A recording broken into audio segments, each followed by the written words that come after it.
by Charan Kumar, and he asks, what are the key parameters to consider while investing in debt funds? Broadly, two things. One is the credit quality of the fund, which means the kind of bonds the fund has invested in. And this is the information which is very easily available on Value Research, and it is updated.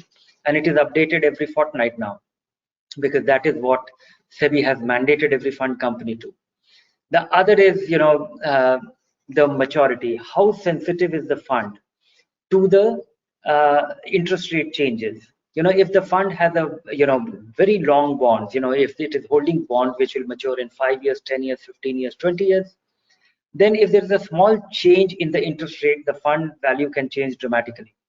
If the fund is holding those long maturity bonds and interest rates go up, these bonds will go down in value very sharply. If interest rates go down, then these funds holding long bonds will go up very, very sharply.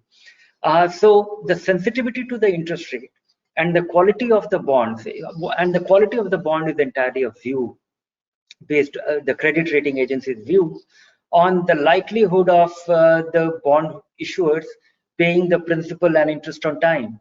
And so these are the only two critical things.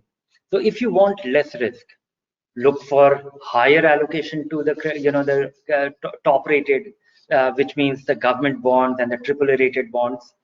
And if you want less sensitivity to the interest rates, then you should look at lower maturity.